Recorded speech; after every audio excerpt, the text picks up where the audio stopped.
Hello and welcome. Hi, everyone.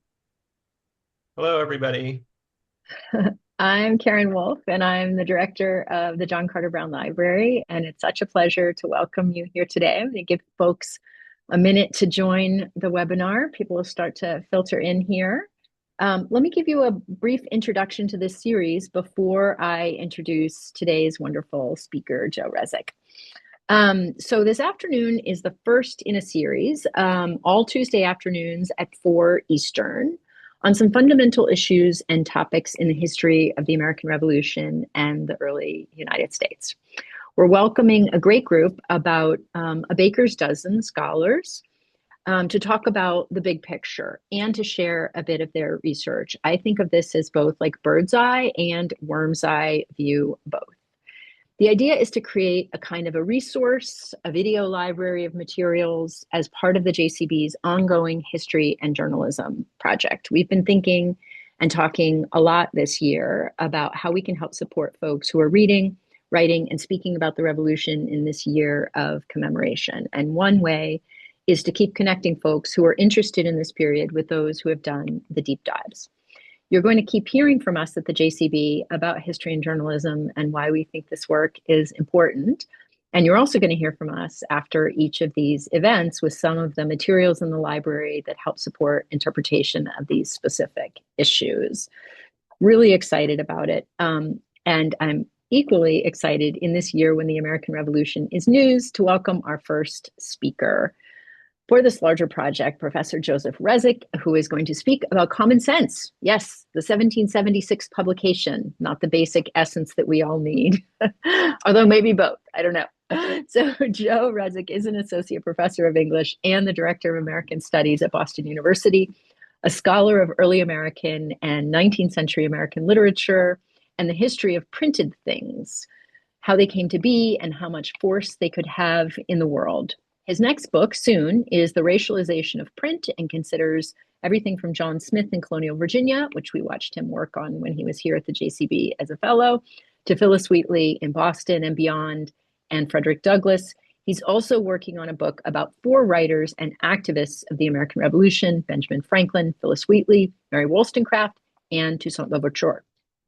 It's in this context that he's been writing and thinking about Thomas Paine, the quintessential blockbuster of the 18th century, and what we should make of Common Sense, a book so potent that all these years later, we can quote some of those passages as invocations to democratic action today.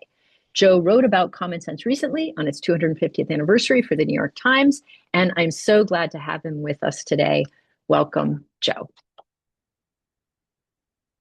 Thank you, Karen, for launching this really wonderful series of talks about the relevance of the American Revolution today, from scholars to communicate to journalists and the general public about the complicated legacy of a lot of revolutionary events, texts, and people. And thank you for inviting me to talk about Common Sense, which is a pamphlet that I've been obsessed with for a very long time. I'm teaching it for 20 years, but it has new relevance this year as we meet its 250th anniversary, for reasons that I'm going to explain to you today. And I'm going to share my screen so you can see my slides. Okay, here we go.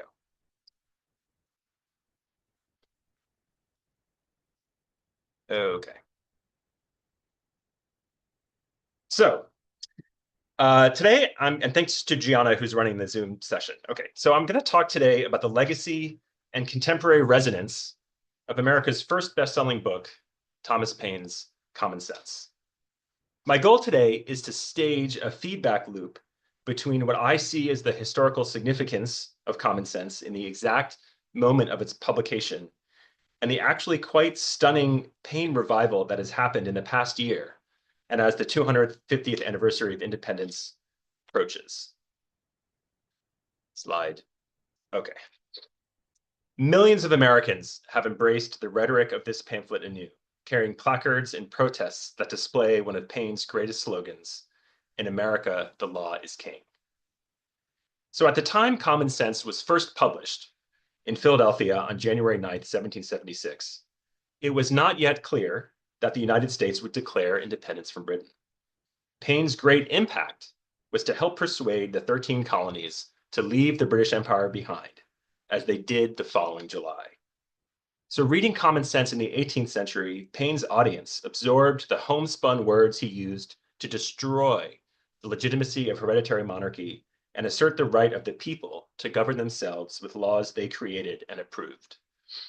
The popularity of Common Sense, and it was a best-selling book, has made it seem like the ideas it contained were already widely accepted when it was published, but they were not. The title is a provocation, a future-oriented claim, a wish that its ideas would eventually become common sense, as indeed they have. So historians fiercely debate the causes of the American Revolution. There's actually less of a debate about the effect of common sense. It really did convince people that independence was the right choice.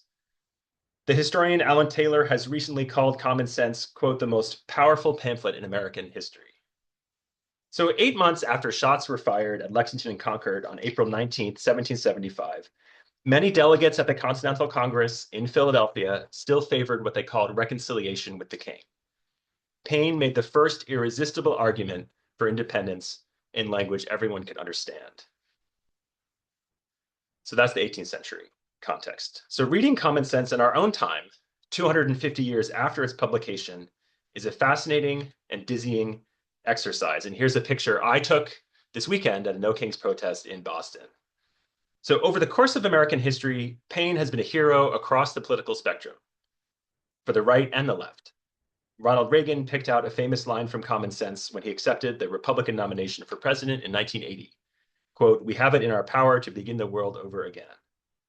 These days, the left has embraced the legacy of the revolution with a fervor that I don't think anyone could have predicted. There seem to be Tom Paines on every corner. So what about Paine's impact on American history has contributed to the remarkable Paine revival we are witnessing today? What can we learn from scholars who have also cast a critical eye on Common Sense, which is a fiery triumph to be sure, but also bears the imperfections and problems of many of the founding texts in the American civil religion? We must do two things, I think, as historians, journalists, and just informed members of the public. First, we must think hard about what it might have been like to read Common Sense in the dead of winter in January 1776, when independence was not yet in sight. And second, we must ask, what can we learn from Common Sense in our own moment, as the nation it helped create again faces a remarkable amount of uncertainty about the future? Those will be my two goals, and I'm going to end this talk, though, with what I think are maybe some surprising lessons for us about Paine's use of popular media, of his time, print, to direct the historical events. So to begin with, our first task, what was it like to read Common Sense when it appeared? And I'm a book historian of the 18th century, so this is really the heart of my scholarship. For this, we can think about one particular reader who I've been preoccupied with in recent months, George Washington himself, whose personal copy currently resides in my hometown at the Boston Athenaeum. And that's the image I have here of Washington's copy, and you can see his signature on the top, and this is the first printing of the first edition of Common Sense. It's a fortuitous coincidence that this copy is in Boston because it was near Boston where Washington first read the pamphlet. So when Common Sense was published in Philadelphia, Washington was commander-in-chief of the Continental Army, stationed in Cambridge, Massachusetts. Boston was under British occupation in the control of Generals Thomas Gage and William Howe, as it had been since patriots repelled British troops back to the city after the battle at Lexington and Concord. Washington arrived in Cambridge in July 1775 and set up his headquarters at an estate near Harvard College. In January, Washington was in the process of trying to transform a military force made up of mostly local militias into a truly continental army he wished for. I love this map I found of Boston during the Revolution because it's an English map published in London, and Washington headquarters at the top here is labeled the headquarters of the rebels. January 1776 was a brutal winter, with heaps of snow on every hill, and the Charles River frozen solid enough, Washington believed, to carry a march of troops across it if necessary. The Continental Army was fed on a strict rations of corned beef and pork, salt fish, rice, cornmeal, and peas, and with firewood and hay in short supply. Meanwhile, the British Army in Boston, as well as the inhabitants of that city, were suffering from a scarcity of provisions and high prices of fuel and other necessities. With these two armies totally at a stalemate, Washington was in great anticipation of the arrival of Henry Knox, who was transporting tons of captured artillery and cannon from Fort Ticonderoga in upstate New York on sleds across a frozen and snowbound New England. Knox appeared at headquarters in Cambridge on January 18th, giving new hope that the British might be expelled from Boston. 3 days later, on January 21st, more hope arrived in the form of an anonymous 79-page pamphlet from Philadelphia. As Gates wrote to Charles Lee, there was a pamphlet come by Irwin from Philadelphia entitled Common Sense. It is an excellent performance. And about 10 days later, Washington wrote that he hoped the sound doctrine and unanswerable reasoning contained in the pamphlet Common Sense will not leave numbers at a loss to decide upon the propriety of the separation. So first of all, it's really rare to have direct evidence of an 18th century pamphlet or book being read and disseminated. So the fact that we have this evidence is fantastic, and it's no accident either. So according to Washington biographer James Thomas Flexner, this was the first time Washington acknowledged in writing that he believed independence was even possible. And one thing Karen has asked us to do is sort of talk about scholarship and sources. So I wanted to flag where I got these two quotes from in my own research, which are both from federally funded projects. The first of them is a 600-page historical resource study by J.L. Bell about Washington's headquarters in Cambridge, right? This is for the National Park Service, an incredible, incredible scholarly resource that helped direct the public-facing exhibits and restoration of that house for everybody. And the other one is Founders Online, which is in the National Archives, and they have all of Washington's correspondence digitized and transcribed. So if you search for Common Sense, you can find every time he mentions that either as an idea or in this letter case, a pamphlet. So these are sources open to everybody, and a shout out to federal funding in the way it used to be, where these kinds of resources were a priority. So Washington did not know anything about the author of Common Sense. It was published anonymously. We know, however, that Tom Paine was born in a thatched cottage in Thetford, England in 1737. Now, I want to tell you a little bit about him.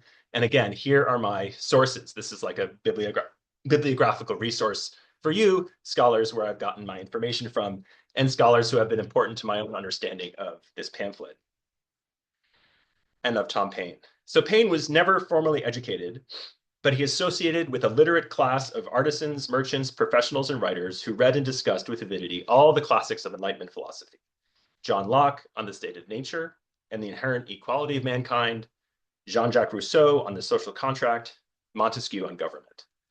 Historians credit Paine's self-education and his modest professional life and acquaintance for his ability to speak to a wide audience, and also for the development of his fierce Republican principles. In 1774, at the age of 37, Paine was aimless and broke in London and happened to charm Benjamin Franklin, who was there at the time, and who encouraged him to make a new start in Philadelphia, where he soon began editing the Pennsylvania Magazine. In January 1776, the Patriot printer Robert Bell issued a first edition of 1,000 copies of Common Sense that sold out within days. Paine revised the pamphlet over several editions, and it was reprinted up and down the eastern seaboard and across the ocean in London and Paris. Paine himself claimed that 120,000 copies were sold in 3 months, but the literary historian Trish Lochran, who's on this list, has estimated the number is closer to 75,000 within a year among a population of 2.5 to 3 million people. And I just want to flag two things. First, the John Carter Brown Library has about 26 copies of Common Sense, which is a huge number of editions of this pamphlet. And also, I don't know how many of you have seen Ken Burns's documentary about the American Revolution. So it's a great documentary, very fascinating and interesting to talk about, engaged in a lot of national myths, but also based on some really the latest scholarship about the revolution and certain issues. And as you can imagine, I was watching the Common Sense section of that documentary really closely. And whereas a previous generation might have said, oh, this pamphlet sold hundreds of thousands of copies, in the Burns documentary, they say tens of thousands of copies. And that is a direct result of them being on top of the latest scholarship about the circulation of the text. Okay, so many of these scholars have tied Paine's democratic style of writing to his arguments for democracy. Washington actually got at the heart of the pamphlet's accessible style when he wrote that it will not leave numbers at a loss to decide upon the propriety of a separation. Numbers of people will be convinced, right? It's a popular text. And indeed, the historian Eric Foner has argued that common sense created a new political language. So my PhD is in English literature, not history. And I just want to flag for this audience that Foner's argument about Paine's language is interdisciplinary, right? And out of this list of scholars, 4 of them are in English departments. And I really think that the best understanding of the revolution can come from the kind of interdisciplinary framework. I'm also director of an American Studies program, which draws on the disciplines of history, art history, material culture, and ethnic studies, and so on to get at history and what's important about it. So some aspects of the revolution lend themselves more to interdisciplinarity than others. But certainly the rhetorical effect of a piece of writing like this calls for close attention to language. So it was not just the arguments Paine made that mattered, it was the way that he made them. This is all the more important to me, it seems, because of the way Americans today have chosen some sentences over others to quote on the posters they have been carrying through the streets. So I'm now going to dig into the substance of Paine's style for about 10 minutes, drawing on Foner and others, be kind of a deep dive. So much of Paine's writing is succinct, strident, and deceptively simple. The first section of Common Sense narrates the origins of government with a classic Enlightenment experiment, asking, what was it like in the state of nature before governments were instituted among men? What happened that caused people to organize into societies, some to lead and others to follow and obey? Like a school teacher, Paine invited everyone in, especially those who had never philosophized before. Let us suppose a small number of persons settled in some sequestered part of the earth, he wrote, in a state of natural liberty. The need for food, shelter, and company creates the necessity of bringing people into society with one another. As Paine's fledgling society establishes a government, they try hard to preserve the inherent equality he insisted was granted to all men at birth. Some convenient tree will afford them a state house, under the branches of which the whole colony may assemble to deliberate on public matters. In this first parliament, every man, by natural right, will have a seat. So anyone who has spent time with a difficult text like John Locke's Second Treatise of Government can recognize how much easier Paine is to understand. So compare Paine's lovely image of a tree to this passage in Locke. And I'm going to be a little unfair to Locke here, but have a listen. And thus every man, by consenting with others to make one body politic under one government, puts himself under an obligation to everyone of that society to submit to the determination of the majority and to be concluded by it. Or else this original compact, whereby he with others incorporates into one society, would signify nothing, and be no compact if he be left free, and under no ties than he was before, in a state of nature. So the style of 18th century pamphlets that debated the nature of government far more often followed Locke's elaborate circumlocutions than Paine's simple images and sentences. So Paine never quotes Enlightenment thinkers like Locke directly or invokes them as authorities. He wished to speak instead directly to his readers. So soon, in Paine's account, the people select electors to make decisions in the name of the common interest. Everything at first is arranged for the good of all, but then kings arrive, like snakes in the garden. Mankind being originally equal in the order of creation, their equality could only be destroyed by some subsequent circumstance. Seeking to throw off the dark covering of antiquity, Paine describes a barbarous age. Looking at the present race of kings, we should find in them, the first of them, nothing better than the principal ruffian of some restless gang, whose savage manners or preeminence in subtlety obtained him the title of chief among plunderers, and who by increasing in power and extending his depredations overawed the quiet and defenseless to purchase their safety by frequent contributions.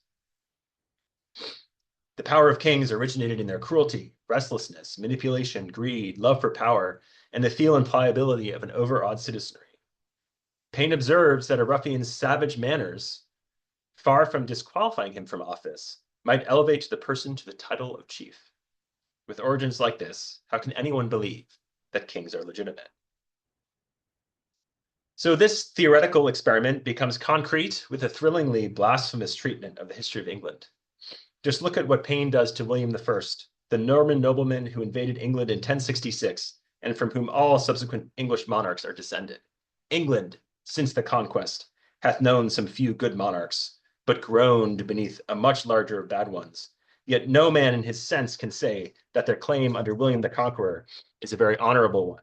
A French bastard landing with armed banditti and establishing himself king of England against the consent of the natives is in plain terms a very paltry, rascally original. It certainly hath no divinity in it. So Paine's plain terms pluck historical analysis out of the realm of the elite and give it to the people, closing the gap between the present moment and the distant past. He asks readers to evaluate kings in terms they would use to talk about their neighbors. Of more worth is one honest man to society, he writes, than all the crowned ruffians that ever lived. In place of a king, though, who or what would rule? Paine proposed a charter that colonists would write and authorize as a people, which would provide laws for the nation. This charter, of course, based on the Magna Carta or on colonies' constitutions, became the US Constitution. And the change of authority Paine sought is affirmed every time a federal official swears an oath to protect and defend the Constitution, rather than kneel and take a loyalty oath to a king. Above all, Paine took aim at King George III. But where, says some, is the King of America? I tell you, friend, he reigns above, and doth not make havoc of mankind like the royal brute of Britain. The laying of a country desolate with fire and sword, Paine wrote at the start, is the concern of every man to whom nature hath given the power of feeling. So for all Paine's interest in drawing continuities between ancient kings and the crowned ruffians of his own time, he made the case that everything changed after Lexington and Concord, after the start of the war. And this brings us up to the now of the pamphlet. Paine has gone through millennia of history in this pamphlet, and then he gets to the present moment. By referring the matter from argument to arms, a new era for politics is struck, a new method of thinking hath arisen. All plans, proposals, etc., prior to the 19th of April, i.e., to the commencement of hostilities, are like the almanacs of the last year, which, though proper then, are superseded and useless now. So these might have been obvious enough facts for the New England militias that had mustered to Boston, but Paine put the argument plainly in a publication he knew could reach as far south as Georgia. So Paine recognized and communicated the urgency of the moment, like no one else. The time hath found us, he wrote. Now, I see Paine quoted frequently all over social media. Perhaps the algorithm knows I'm obsessed with Tom Paine, but this line has come up quite a bit. The time hath found us. What makes this time different than other times? And his identification of the urgency here points to his sense that history was happening and that he wanted to direct it. So Paine effectively revised the significance of Lexington and Concord in light of his own views. The independency of America should have been considered as dating its era from and published by the first musket that was fired against her. So common sense helped create the myth of that original fight as the shot heard round the world, a phrase coined by Ralph Waldo Emerson in the 19th century. So Paine knew he faced an uphill battle in convincing skeptics in the Continental Congress down in Philadelphia that what was happening in Massachusetts mattered for everyone. We know that he was worried about this because of the strength and fervor of the language he used to make the case. So in these parts of common sense, which are often overlooked, Paine forges bonds of sympathy across geographical distance. These are admittedly passages I have not seen anywhere, quoted by protesters or on social media, but they are essential to how the pamphlet works, in my opinion. So for his ideas about sympathy, Paine clearly drew upon another philosopher, Adam Smith, though of course without ever quoting him, just like he never quoted Locke. So Smith's theory of moral, I'm going to talk about Smith for a minute. Smith's theory of moral sentiments from 1759 taught people in England and America how to feel for each other. Smith is much more famous for The Wealth of Nations. But in theory of moral sentiments, Smith argued that it was the imagination only that allows us to sympathize with the suffering of others. even suffering we witness with our own eyes. As for suffering at a distance, Smith recognized that sympathy was more likely if we are convinced a person's pain depends upon our own conduct. That is, if we share an interest with the affected party. He believed sympathy could be overdone. Smith condemned extreme sympathy with misfortunes with which we know nothing, but also that sympathy was one of the great binding agents of society. Quote, to feel much for others and little for ourselves, to restrain our selfish and indulge our benevolent affections, constitutes the perfection of human nature. Smith believed that stories played an important role in fostering sympathy and that readers needed to identify strongly with the main characters of such stories in order to, quote, bring the case home to our own breast. And my work on sympathy here is inspired by the historian Nicole Eustace, who wrote a great book, Passion is the Gale, about emotions and the American Revolution. So Tom Paine brought Boston home to everybody in passages that are worth thinking about today in our widely divided nation, cordoned off into red states and blue states who often do not see each other anymore as brothers. Recall that the world felt much larger in 1776, and distances were much more difficult to overcome. And for this, I want you to picture not Washington reading the pamphlet in Cambridge, but instead readers in New Haven, New York, Philadelphia, Baltimore, Richmond, and Charleston. Let our imaginations transport us for a few moments to Boston. That seat of wretchedness will teach us wisdom and instruct us forever to renounce a power in whom we can have no trust. The inhabitants of that unfortunate city, who but a few months ago were in ease and affluence, have now no other alternative than to stay and starve or turn out to beg. I make the sufferer's case my own, and I protest that were I driven from house and home, my property destroyed, and my circumstances ruined, that as a man sensible of injuries, I could never relish the doctrine of reconciliation. Paine appeals to the unique powers of the imagination in order to activate feelings and affections Adam Smith taught him were as much the inheritance of nature as the fundamental rights of life and liberty.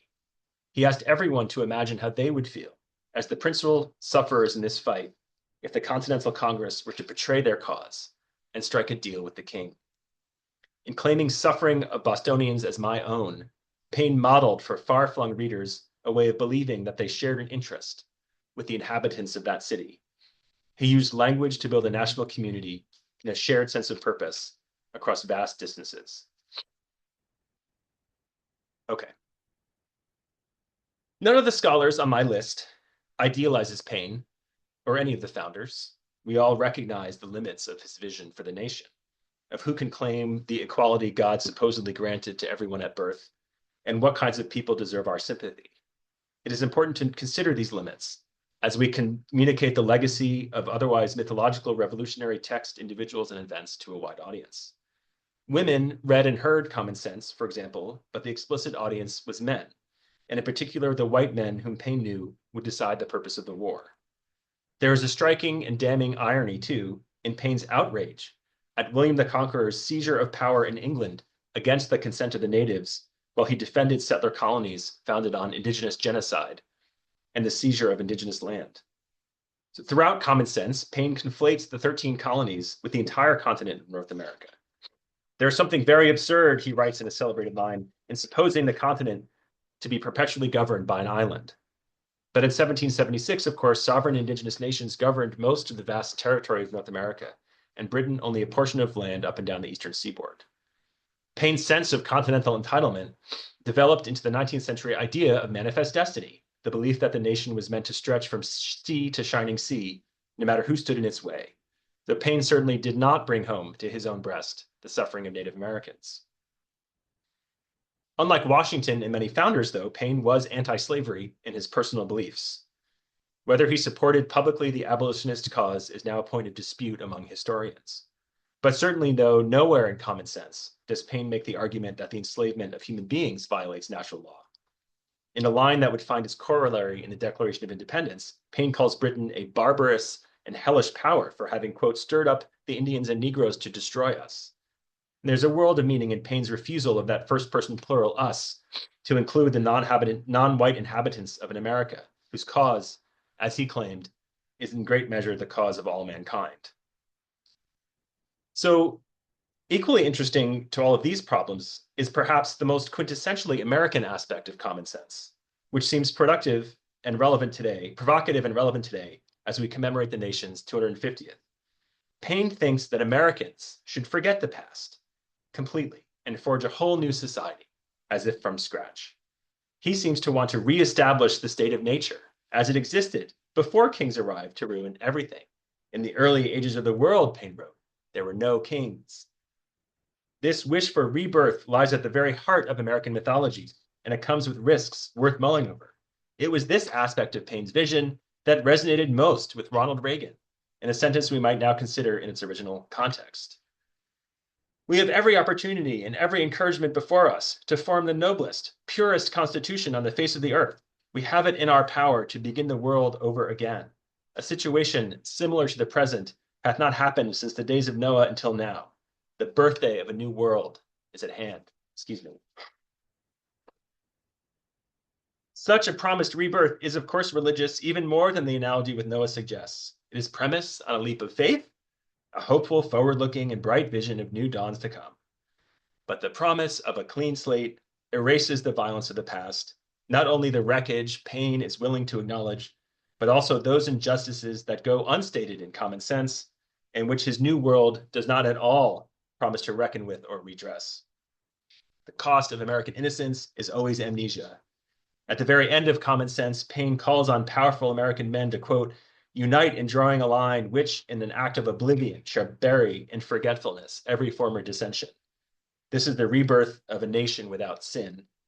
It encapsulates another sense of America that Paine made common, that a new beginning is always around the corner, and that we always can and always should forget the uncomfortable dissensions of the past.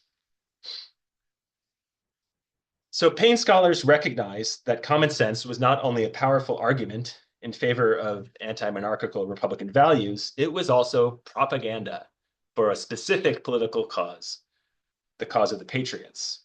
So I want to spend my remaining time, about 8 minutes, working through a perhaps unexpected argument about Paine's relevance, which, like my previous arguments, has everything to do with the style of his language. And I'm actually inspired to end here because of a question I got at a talk about common sense here in Boston last week, which was attended, this talk, by obviously liberal, left-leaning audience. And they asked me, where do I see Paineite language today?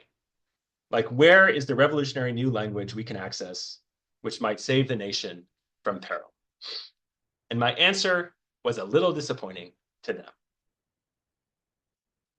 So in my view, actually, it is Trump and the right who have a near monopoly now on unprecedented incendiary political diction.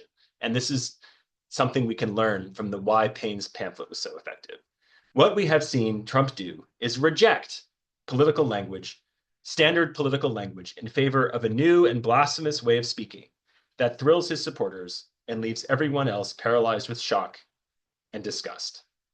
Much in the same way that the Reconciliation Party was shocked and disgusted with how Paine blasted tradition. We all know Trump says crazy things. In 2015, about John McCain, he was a war hero because he was captured. I like people who weren't captured. Also in 2015, his description of Haiti and African nations as shithole countries. Presidential candidates didn't used to speak this way, crudely, meanly, impiously, irreverently, with no respect for honor, public service, personal sacrifice, or global leadership and respect. So obviously, Paine valued things that Trump does not value. But Trump's transformation of presidential diction cannot fail to remind us of how Paine changed the standard style of political speech with his striking new vocabulary. To quote Eric Foner again, Trump's impedes are horrible, but for his supporters, they have been electric.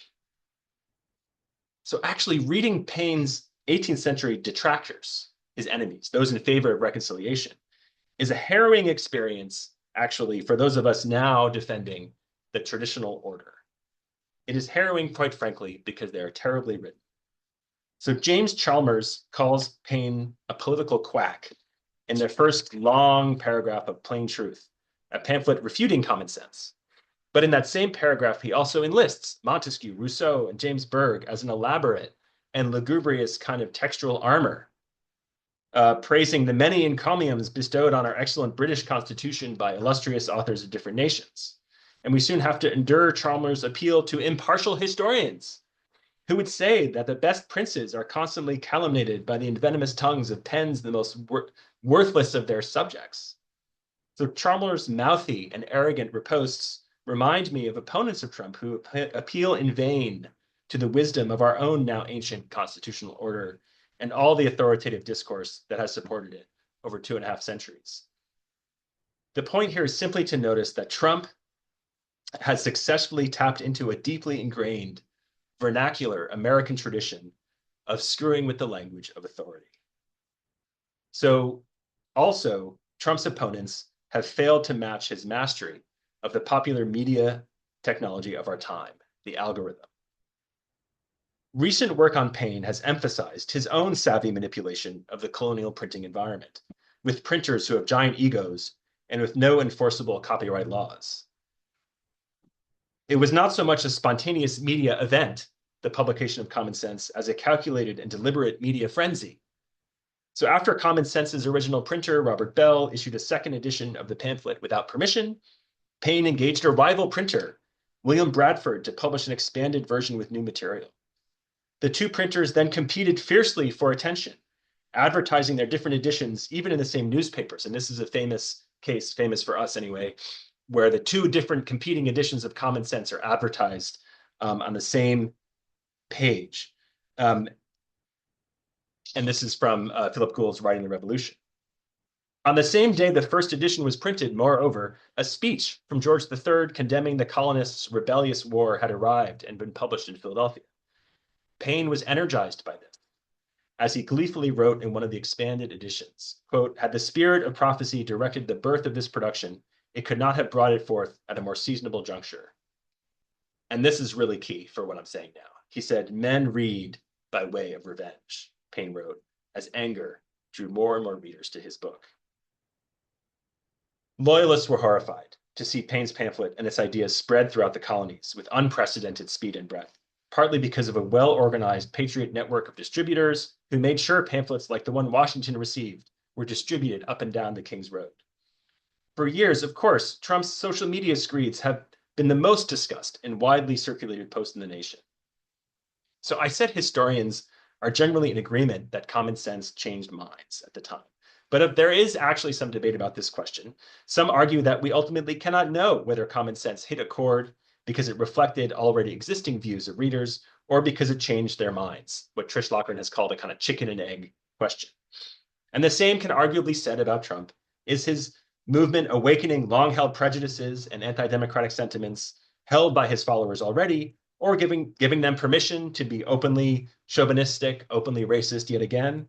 Or is he creating new anti-democratic sentiments among a population that had for a while actually been convinced of the value of a more enlightened version of society? For both Paine and Trump, and I hate this comparison, but it just comes out of my understanding of the two media environments. For both Paine and Trump, what may matter most is not whether they awakened or created popular sentiments, but that the material media they used, for Paine, the printed pamphlet, and for Trump, the social media, and the new vocabulary they promulgated successfully activated the passions of the people. What I'm saying is that even as the left under Trump has returned to the rhetoric of the revolution cautiously as a point of inspiration after decades of healthy skepticism, it really is the right who have inadvertently and wholly unconsciously learned lessons about the power of media from propagandists like Paine. Men read by way of revenge. Indeed, it is interesting to me that those who have adopted Paine's language today as a rallying cry do not want to begin the world over again. They want the old world back, even if they idealize it. And that idealized past, presidents honored the rule of law, the Constitution, and the rulings of the judiciary. They sought the consent of Congress or the governed before eliminating federal departments or going to war.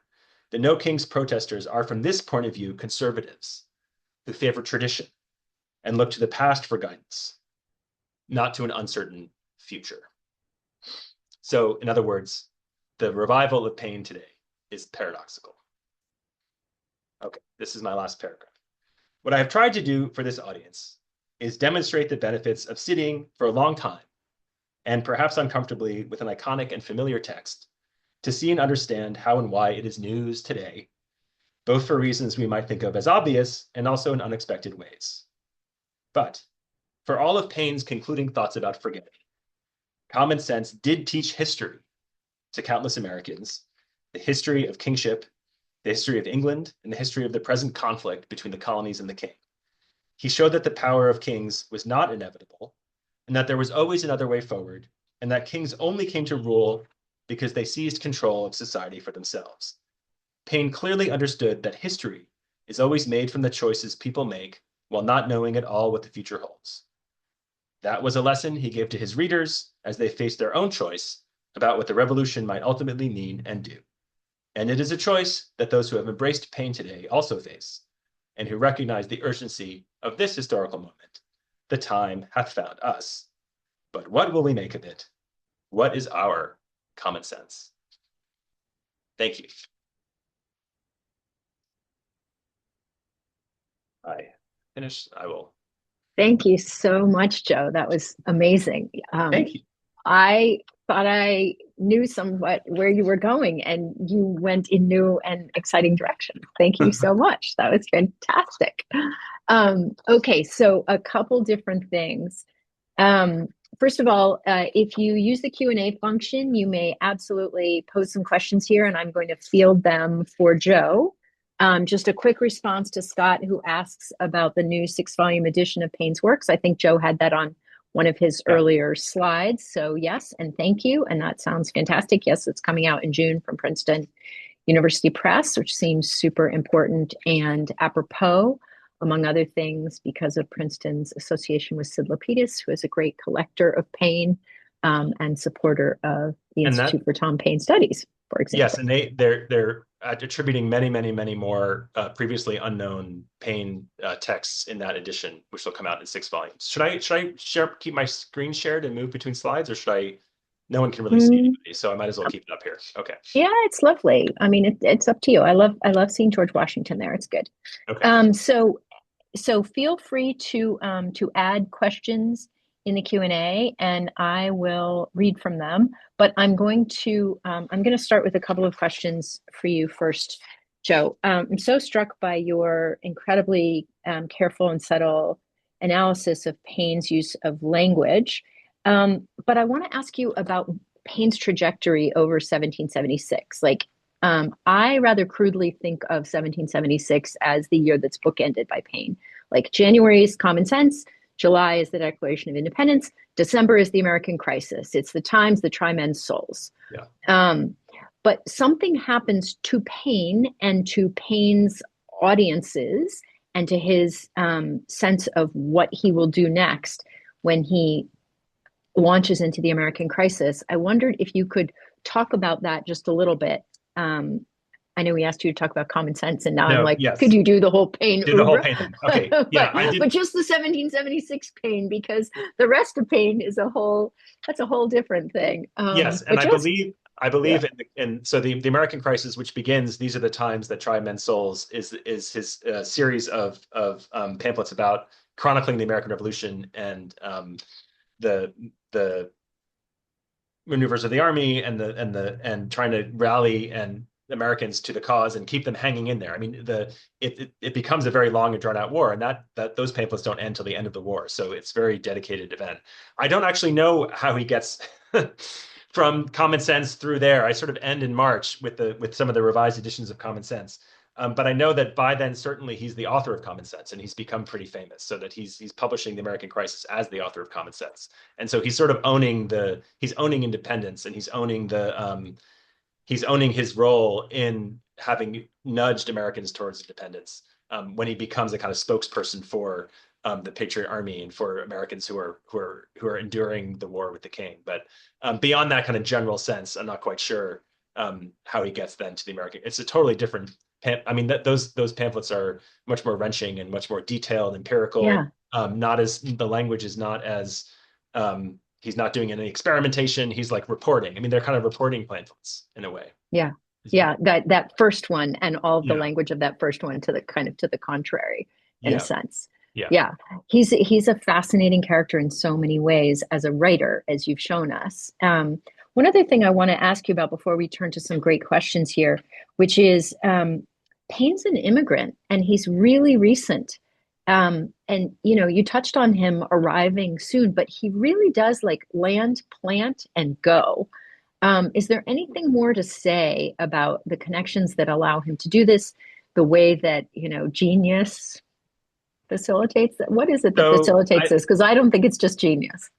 yes, and I should say too, in terms of Paine as a writer, that in America he's famous for Common Sense, but in Europe he's famous for his writings on the French Revolution, about the rights of man, and then he becomes even more notorious for the Age of Reason, which is a treatise against organized religion. Mm, Um, but the Paine scholars who on this slide, I'm going to put this slide back up of all the scholars, because they know they're the people I'm dealing with most. Where are the scholars? There they are. Okay. So there's a sense that Paine arrives in Philadelphia in 1774. He starts editing the Pennsylvania Magazine, and he doesn't have the same kind of social obligations in the colonies. He's not in the Continental Congress. He's not elected.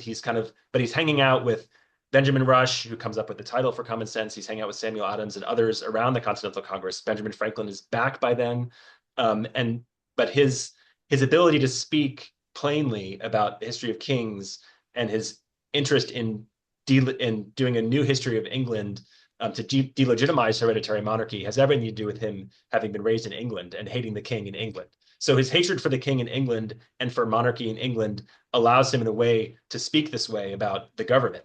I mean, elites in colonial North America thought the English Constitution was wonderfully enlightened as well, right? I mean, the idea of shared power between the king and the commons, and there's a whole deconstruction of the Glorious Revolution and shared power and the separation of powers, and how monarchy really doesn't make any sense in that context. And so Paine is really kind of going through the English constitutional system and trying to um, tell Americans they can do without a king. And there's something about his Englishness that allows him to speak that way. And it's actually not in the first edition of Common Sense, but in the second edition, he's listed not quite anonymously, but rather as by an Englishman. And mm, that's not in Washington's copy, but it's in later editions. It's come out that he's an Englishman. And so that mm, gives him a certain kind of authority too on these questions, mm, in terms of undermining English monarchy. So his identity as an English person becomes important in the kind of media frenzy, that Common Sense ends up producing. But he's obviously an extraordinarily gifted writer, and mm, that he's not bogged down in some of the in pamphlet culture, in the kind of like political debate, that had been driving debates about independence or the war or anything like that. And he had this. Everyone agrees that he's just a completely brilliant writer, and you see that in the Rights of Man too, and then in mm, the American Crisis. So we have a mm. gift here for language and for speaking a kind of vernacular language, which I said it was particularly American. I mean, it worked in America in a way that became important, in this century, in the 18th century, and then all the way through. Excellent. Okay. A question about, could you talk about the reception of Common Sense outside of the US? I know you commented on how important Paine's writings were on the French Revolution, but what about Common Sense abroad? What happens? So they love it in Scotland, as you can imagine. And there are Scottish editions, Edinburgh editions.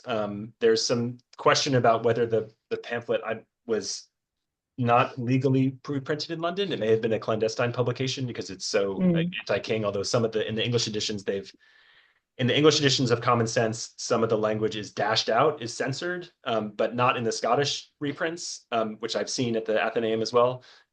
So they the anti-monarchical parties in Britain loved Common Sense, and it was reprinted often. And it was translated into German and translated into French, and he's very popular. It's very popular with, eventually with revolutionaries in France. Although mm, he moves to France in the 1780s and becomes involved with the French Revolution at that time, and it's his writings on France that become rallying cries for them. But there's sort of a consistency with radical political parties in Britain and in Europe embracing the rhetoric of common sense. Thank you. I don't have like Um, quotes from specific British people to share with you, but I'm sure you could find them if you look for them. Indeed. And in fact, when we do a blog post after this event and we share links to some of the JCB editions of Common Sense that Joe referenced, we do have a very robust collection. We'll also share copies of Plain Truth. We have multiples of those as well, and a couple of responses. Um, otherwise, so can you talk about the one writer Paine does directly quote in Common Sense, Giacinto Dragonetti? No. I cannot. I'm sorry. I know. I'm like, okay, that's fascinating. Now I He want to actually quote. I know know. he does quote, and he also quotes the Bible. I can talk more about the Yeah, Bible. Yeah, yeah, but Dragonetti, I cannot speak to that. I'm sorry. Sorry about that. yeah. But okay, great. But it's a good question. It's a really It's good a question. it's Thank a you. good question. It's a good question. I should have an answer for that, but I'm not going to Okay. pretend. I'm All not going right. to Next pretend to have time, an though. answer. Okay. Robert asks, how long did it take him to write Common Sense? I'm going to leave aside the question about the crisis because the crisis is a serial publication and it goes Yeah. on and on. Yeah. Starting in December of 76, it goes on. That's when Crisis number one is published. But there is some conversation around how long it took him to write Common Sense because he sort of dumps out of the Pennsylvania Magazine in the fall of Mhm. 75. And the question is, like, did he just like put his head down and write all of Common Sense in I several think the months or what? if I'm if I'm if I'm correct, and I'm not, and the Paine editors will have more would have more to say about that. If I'm correct, I think there's the evidence of him talking about this with Benjamin Rush and other people in, Mm, in late November, December. So it's really over that. It's in a short period in the late fall, where he's writing it. There's sort of a group of them. Oh, we need a pamphlet. And there's this kind of like, um, people who are very critical of the Patriots and their machinations. There's like a mm, group of people. We need some a pro-independence propaganda. Tom Paine is a great writer. He can do it. Or maybe we'll publish it in newspapers. It's in 4 parts, so they were thinking it maybe would be a part publication in newspapers. They want to call it Plain Truth or something, and then they call it Common Sense. So there's kind of he's writing it, but there's a group of people, including definitely Benjamin Rush and Franklin, who are in with him thinking about the pamphlet and what kind of work it could do. And then when it's published, the Patriot politicians send it out to everywhere on purpose to make sure people see it. So, it's published on January 9th, January 10th in Philadelphia, and it's up here in Boston by January 21st. So that's pretty fast to get it up here. mm, It ends up being reprinted in Providence, and I'm doing a little bit of work on one of the copies you have that was owned by Nicholas Brown, eventually the founder of Brown, or who gave his name to Brown, printed by John Carter of John Carter Brown Library fame, the father of John Carter Brown, and it's just being printed everywhere. But he mm. wrote it, I think, in a few months, couple months before it was published, and pretty quickly, but also in conversation with other people who shared his views. Excellent. I think that is so fascinating, just the intense kind of writing fury that must have happened there to produce this particular thing. Kind of incredible. And there's so many, well, not so, yeah, there are so many of these things that we think is iconic to this early American moment or the long, let's say, early American revolutionary. And kind of through the constitutional moment, people often talk about Alexander Hamilton and the Federalist Papers and writing like he's running out of time or whatever. But there is a kind of mode here of writing these things fast and furiously that I think is helpful to kind of situate us. Like Hamilton isn't coming out of nowhere when he's doing that. Um, okay, so a great question about can you tell us more about why it's so hard to know how many copies were printed and how a print gets circulated, how a print distribution gets circulated, um, and why it is we don't have like a kind of better aggregated resource that could tell us that information. Yes. So the number of 120,000 copies, which then was inflated. Actually, the great bibliographer Richard Gimbel did a checklist of all the Common Sense, and he said it was like 500,000 copies. And so this kind of keeps getting inflated and inflated. And I will point everyone, of course, to Trish Lochran, who kind of went through and said, okay, actually, how many copies can we know circulated? And it's really based on estimates, we know how many editions survive. There are about 25 editions. um, that survive, which is more than twice the number of any other pamphlet of the 18th century in America. And um, we know that printers, of an edition might do 1,000 copies to 3,000 copies at the very most. So actually the 75,000 estimate is assuming that every edition went to 3,000 copies, which, as Joe Edelman and I, who's on this list, have talked about, was probably itself impossible. So the number is probably closer to 40 or 50,000 copies, and total. And I think though, but the only way to truly know how many copies are printed in an edition is if you have a printer's records that record how many copies they printed. I mean, and even so, even if a printer records how many copies, you cannot be sure that they printed that many copies.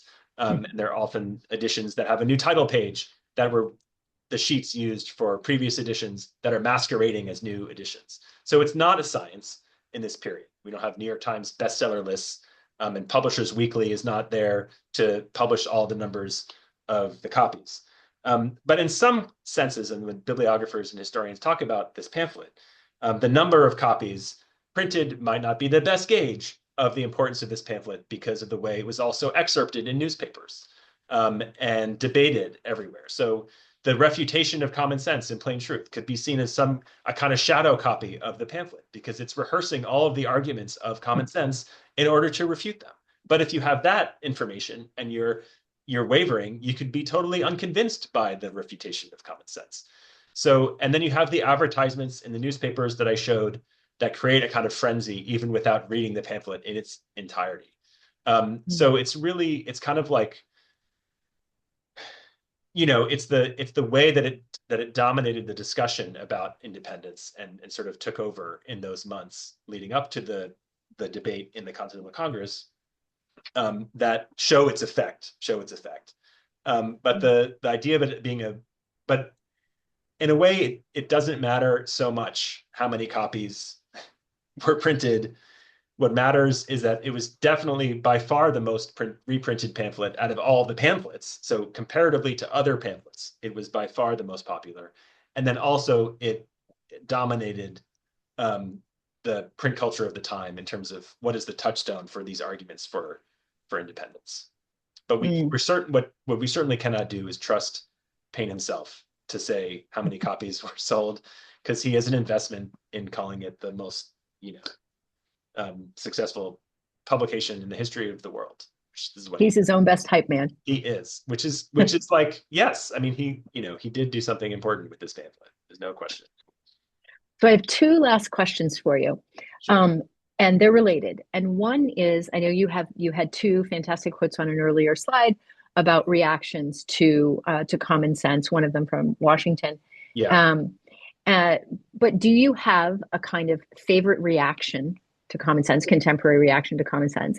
And is there any moment in common sense that still makes you clutch? That the man has a way with a pen, and there is moving language there, and I wonder if any of it, even after this close study, if any of it still moves you. So I like, there's famous quotes from John Adams that I did not quote because they're negative. But he was mad. He was glad for independence, of course. He was always in favor of independence, but he thought Tom Paine vulgarized political debate, and then went too far with his later writings on the French Revolution and then on religion and so on. So he decries that we live in an age of pain. I forget the exact quote. But I really love the Washington quote, and I didn't really understand. I put that quote in the New York Times, and by the way, I linked to the founders online in the New York Times to like show everyone that you can go find the quote yourself. But what I really love about the Washington quote is that he seems to think that it will be popular. So I think that he's Washington himself is sort of self-educated, but obviously an elite planter in charge of the army. But he needs popular support. He wants the war to be about something, and so I think it's exciting to see him recognize that this might convince numbers, might not leave numbers at a loss to decide upon the propriety of a separation. Even with his language, you can see how that is elite language compared to what common sense is propagating. I think my favorite line is the one that I quoted at the end in relation to the social media anger, which is men read by way of revenge. And I think that that is in relation to the King's speech arriving, um, and and how it angered everybody so much, and that their anger at the King's speech drew them to common sense even more because it was a direct Mm, refutation of the king. So reading mm, for revenge, I think, it's something I do as a historian, a literary scholar, and it's also something that really gets at the power of what rhetoric can do, and also but also, and troublingly, um, the way that anger and hatred and revenge motivates the algorithm. So I think that that is mm, like it's an insight about the algorithm, that you read for revenge, like you're drawn to the things that you hate, and that mm, is, I mean, he's saying that he's getting what he wants from this like dark human impulse to like read for revenge, but just rereading that in this moment, it's sort of it's troubling insight. It's a troubling insight into what propels circulation of media in different contexts, is this idea of revenge. So I think but I do find, and on a more positive note, I live in Boston, and so I live in Brookline, but I teach in Boston. I'm in Boston right now, and the let your imaginations transport you to Boston. Like I feel like when I started writing about common sense, it was Washington had just been invaded by the National Guard, basically. And then when I was writing about it again, it was Minnesota being invaded by ICE. And let your imaginations transport you to this city that is under occupation, right? That kind of like leap of sympathy across distance, across space, people you never even met before, people you would never mm. see in person. That call for sympathy and for the wretchedness of a group of people under occupation, I think, is an extremely emotional and resonant rhetoric for people seeking now to like draw sympathies across traditional state lines, partisan lines. Well, Joe, I was going to say that I was very compelled to use Read for Revenge in some kind of a swag product. I mean, But I think you've been very compelling about why maybe that's not the right that's not the no, right outcome. But I do want to thank you for not just illuminating common sense for us in the world of common sense and the importance of language, reading and thinking carefully about language, but also for connecting Paine and Adam Smith, another obviously iconic writer of 1776. Thank you for kicking off this series for us so beautifully. Really appreciate it. thank you, Karen, for inviting me. Thank you for everyone for coming. I'm happy to get Thank you, questions per everyone. email.